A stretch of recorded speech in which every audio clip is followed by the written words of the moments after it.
नमस्कार। मैं एक ऐसी पहेली आज आपसे साझा करने जा रहा हूँ जो सुनने के बाद आप भी सोचने को मजबूर हो जाएंगे। एक ऐसी कहानी, एक ऐसे शख्स की कहानी बताने जा रहा हूँ जो शख्स इस पृथ्वी पे आज के वर्तमान समय में एक ही वर्ष के अंतराल में 2 बार जन्म लेता है। वह शख्स कौन है, इस अबूझ पहेली को साझा करने जा रहा हूँ। सुनने के बाद वास्तव में एक बार आप भी सोचने पे मजबूर हो जाएंगे। जो सन 1949 को जन्म लेता है इसी पृथ्वी पर और दोबारा एक ही साल के अंतराल में फिर उसका जन्म 1950 को होता है। एक साल के अंतराल में 2 बार जन्म लेने वाला शख्स आखिर में ऐसा क्यों होता है, आज तक यह अबूझ पहेली बनी हुई है। 29 अगस्त 1949 को एक इंसान इस पृथ्वी पर जन्म लेता है और वही इंसान इसी पृथ्वी पर विचरण करते हुए फिर दोबारा 1950 को दोबारा जन्म लेता है, जबकि वह शख्स 1949 में पैदा होता है और उसकी मृत्यु नहीं होती है। वह इंसान इसी पृथ्वी पे विचरण करता है और विचरण करते हुए ही वही शख्स फिर दोबारा एक साल के अंतराल में ही दोबारा जन्म ले लेता है, जो कि सार्वजनिक डोमेन में उपलब्ध भी है। इसका प्रमाण भी मिलता है। वह शख्स कौन है, चलिए आगे चल के इसके बारे में जानेंगे। फिलहाल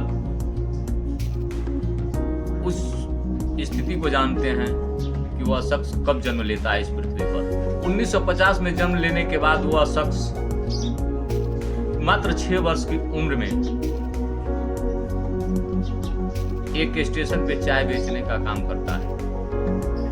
अब सोचना यह है कि 6 वर्ष के उम्र में उसकी अवस्था क्या होगी कि वह इंसान 6 वर्ष की उम्र में ही एक स्टेशन पे चाय बेचने का काम शुरू कर देता है। उस स्टेशन का नाम मैं आपको बता रहा हूँ। वह स्टेशन वाडनगर रेलवे स्टेशन का वजूद 1973 में आता है। उसके पहले वहां रेलवे की पटरियां ही चला करती थी। जब 1973 में वहां रेलवे स्टेशन का विस्तार होता है तो वह शख्स 6 साल में किस स्टेशन पे चाय बेचता है, यह समझने वाला विषय है। इस पे आप एक बार गंभीरता से विचार जरूर कीजिएगा और कमेंट में बताइएगा। दूसरी चीज मैं आपको बता रहा हूं मित्रों, जब वाडनगर स्टेशन बनाया गया तो उस आदमी की उम्र 23 वर्ष थी। अब सोचिए, पीछे जाइए थोड़ा सा। जिस आदमी की उम्र 23 वर्ष की होती है 1973 में, अब आगे की बात बताते हैं आप। अब स्थिति शुरू होती है, आपातकाल का समय शुरू होता है। आपातकाल में यह आदमी फिर दोबारा भूमिगत हो जाता है, जिसका कहीं पता नहीं चलता है। और 1978 में यह आदमी दिल्ली विश्वविद्यालय से स्नातक कर लेता है। यह आदमी 1973 में भूमिगत होता है और दिल्ली विश्वविद्यालय से स्नातक की डिग्री भी प्राप्त कर लेता है। अब आइए आगे चलते हैं। कहानी खुद ब खुद आपके समझ में आने लगेगी। और स्नातक के प्रमाण पत्र के बिना ही 1983 में गुजरात विश्वविद्यालय से, और यह आदमी दुनिया का इकलौता ऐसा इंसान बनता है जो इस डिग्री में सबसे पहले डिग्री लेता है। यह कहानी यहीं नहीं रुकती है, यह कहानी अभी आगे बढ़ती है और देखते जाइए इस कहानी में आगे होता क्या है। और इस आदमी के पास, यह आदमी दुनिया में रिकॉर्ड बनाता है। उसके बाद गुजरात के किसी भी टीचर या किसी भी विद्यार्थी को यह नहीं पता चलता है पता ही नहीं होता है कि यह डिग्री क्या होती है। तो वो ये नहीं जानते हैं कि इस डिग्री का मतलब क्या होता है, यह डिग्री कहाँ से आती है।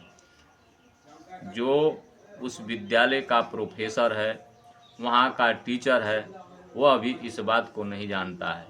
ओनली फॉर सिर्फ वही आदमी इस डिग्री को जानता है जो आदमी इस डिग्री को लेता है। 1983 से 2014 के बीच यह डिग्री मिलती है और इस डिग्री के बारे में सबको जानकारी होती है और सरकार के 2014 में बदलते ही इसका पता चलता है। बता दें कि उस आदमी ने ऐसी डिग्रियों को हासिल किया है जो भारत के किसी भी नागरिक के पास नहीं है। एक और ऐसी डिग्री के बारे में बताते हैं।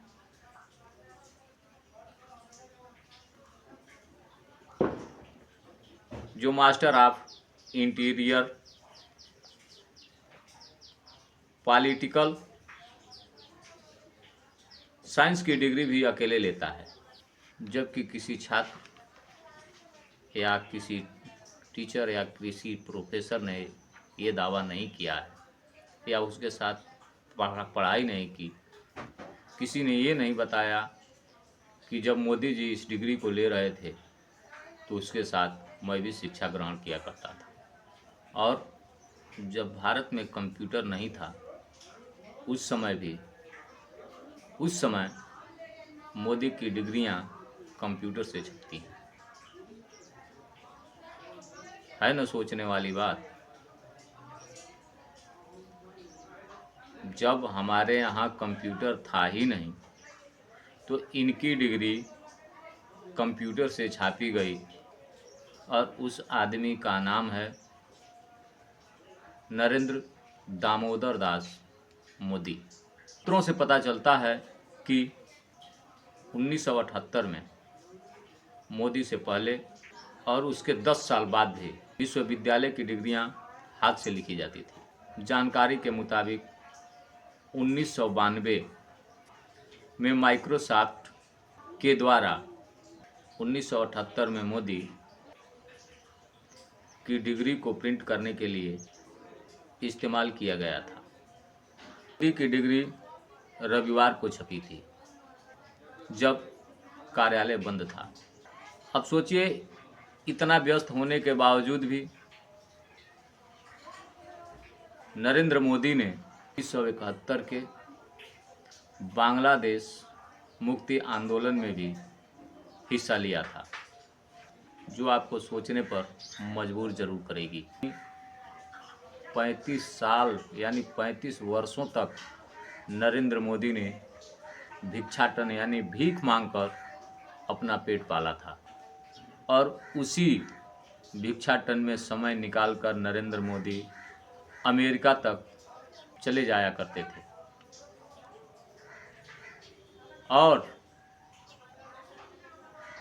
अमेरिका जाने के बाद नरेंद्र मोदी जी यूनिवर्सल स्टूडियो और एफिल टावर के सामने कोट पहनकर खड़े होकर फोटो भी खिंचवाया करते थे। यह बात मैं नहीं बता रहा हूं दोस्तों, आप मोदी जी की वीडियो देखिएगा। मोदी जी ने ये सारी बातें अपनी जुबान से कही हैं। अब दिमाग की बत्ती जलाकर जरा सोचिएगा, नरेंद्र मोदी के रूप में इस पृथ्वी पर किसने जन्म लिया है। आज तक हमने सिर्फ देवी देवताओं को दोबारा जन्म लेते हुए सुना था, लेकिन इनके प्रमाण साबित करते हैं कि नरेंद्र मोदी ने भी इस पृथ्वी पर एक ही जिंदगी में 2 बार जीवित रहते हुए जन्म लिया है। सोचिए कि इस पृथ्वी पर किसने अवतार लिया। ऐसा शराब का हो या अंधविश्वास का हो, एक न एक दिन उतरता जरूर है। बने रहें भारत टीवी 99 न्यूज़ के साथ। मिलते हैं अगली खबर में।